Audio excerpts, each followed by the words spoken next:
Hey there, Jen Pachichi here. I would like to paint a watercolor scene with you. It is going to be kind of like a sunrise scene. So I'm going to go ahead and start with the background and then let things dry and we'll go from there. I have my size 12 round brush and I have sprayed all my watercolors so that they are wet and are waking up, as they say. And I'm just gonna kind of do a gradient down the sky from sort of like a purplish to a pinkish to an orange to a yellow, and then I'll let that dry and we'll add the next layer on top. So I'm over here gonna grab some sky blue and mix it into this sort of reddish purple color I already had mixed up. You of course can use a purple that you already have. You can mix blue with red to make a purple. This was going for more of a reddish purple color here. So that's what I'm going with, although I just added blue to it, so now it's bluer. And you can add several layers there before you go to the next thing. I have some permanent rose here. I don't think you can quite see me grabbing. I'm gonna mix it there, and I'm gonna just put it right straight as it is into that purple and then go up. Because when you see a sunrise, the colors are mixed. They are not generally, perfect bands of color, although sometimes they can be. I have a little bit of already an orange kind of color mixed up here. Basically, it's permanent rose with car yellow. You could use any like red and yellow or pink and yellow to get an orange color. That one might need to be more yellow. Gonna add a little more yellow into it. There we go. Same thing, I'm gonna go back and forth. It can be several different shades. And then I'm just gonna get some cadmium medium yellow, probably hue paint there. And just do that. There is gonna be a foreground that'll take up this part. I want to go back. That doesn't seem quite dark enough to me. I'm grabbing some, I think that's midnight blue. But you could use ultramarine blue, and then I'm getting just some dioxazine purple, I think this is. I'm trying to learn. I just buy colors that look nice. I'm trying to learn the names of them for you guys so that I can tell you what I'm actually using.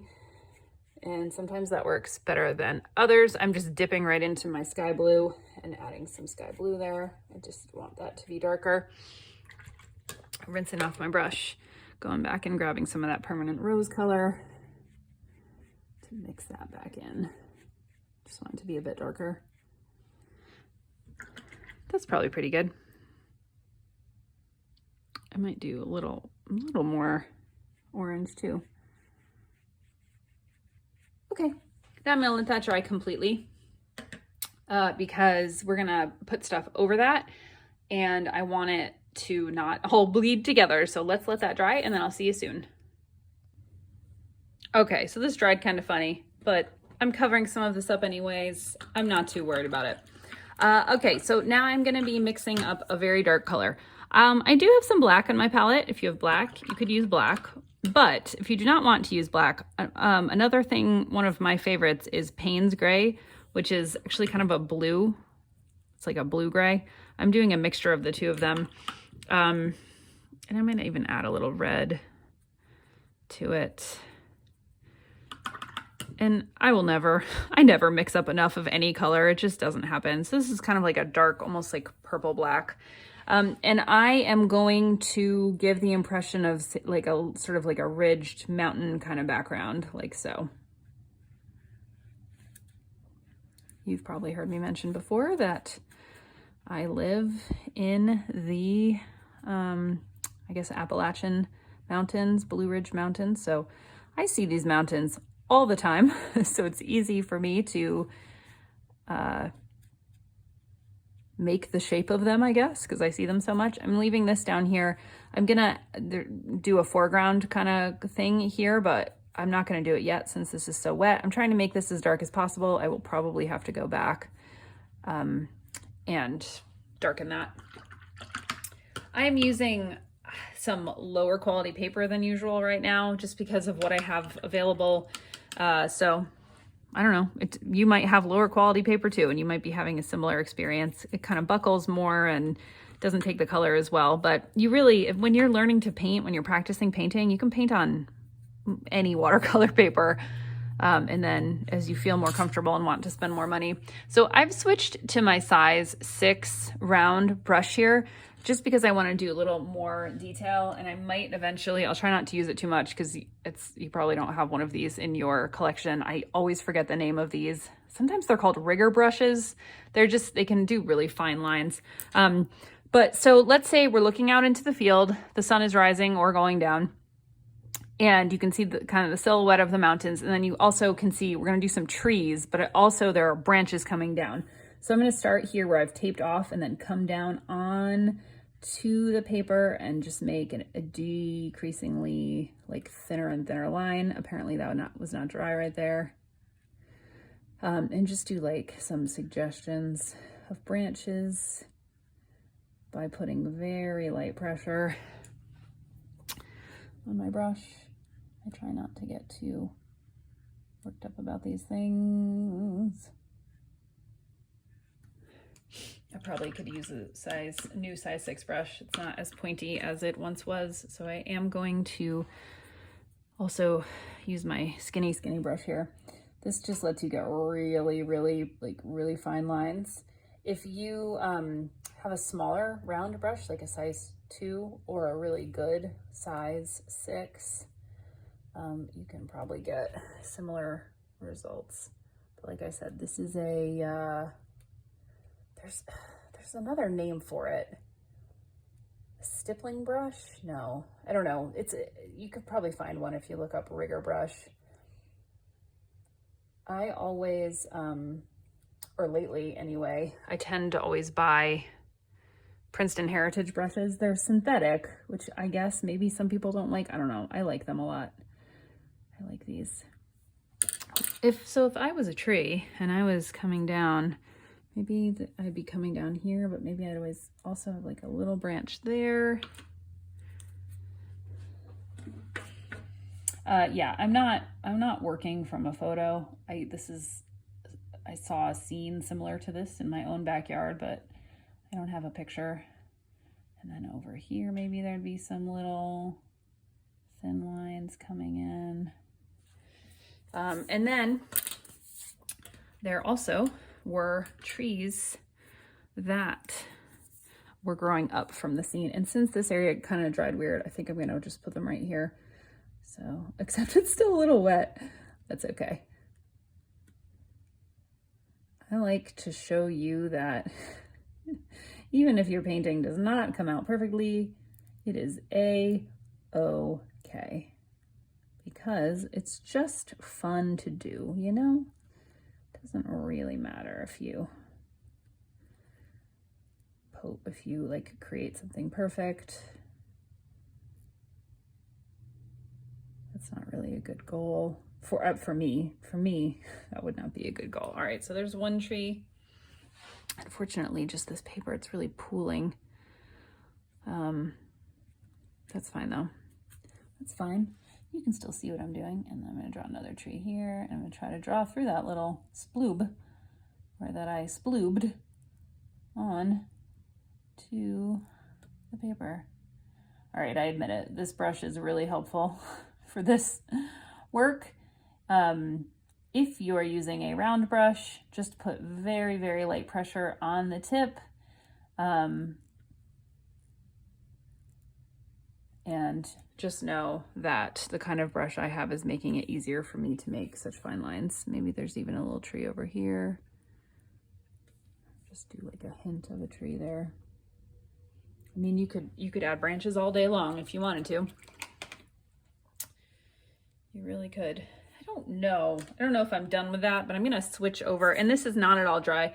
I probably should be waiting until it's completely dry, but I'm not going to. So I'm gonna mix up a green color, a yellow green color. Use any green you have, and then add yellow to it. And I want it to be darker, so I'm gonna add some of that color that I created. Can you see what I'm doing? Yes, you can. Either one of these would probably work.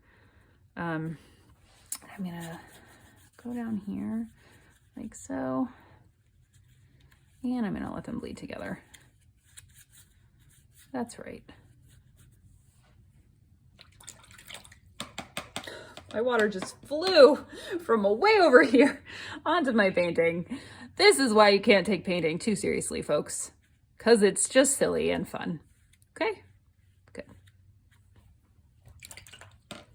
I am going to tap this like so, straight up and down, and go back with my skinny little brush and some, I don't know, Payne's Gray black mixture, and just kind of go back over that area, because it also, you know, watercolor dries lighter than what you put down, generally speaking. Oh, my hand's so in it right now. So in it. Now, the more water you use, of course, also the lighter it will be. And the less water you use, like the more concentrated the color is, then the darker it will be. I am really just gonna say that maybe that's a nest. Maybe that's a nest. There is some sort of bird living right there. See, I'm just gonna go with it. There's a bird, there's a nest right there. It's a, gosh, I have no idea what kind of bird, like, nests. Do all birds nest in trees? I feel like some birds live closer to the ground. This cheap paper, it's a, look, I'm getting stuff everywhere. This is what happens, people. You're like, Jen, aren't you an artist? Why do you keep making so many mistakes? Because they just happen, people. They just happen. You can make these into birds. Speaking of birds, you know, if you wanted, like, maybe there's some like birds like flying through the morning sky or something. There you go. We can go with it. Okay, good. I could do more. In fact, I think I might add some more trees, because I feel like there aren't enough trees there. It seems like maybe there's a whole like forest. So I have to do some up and down, go like that.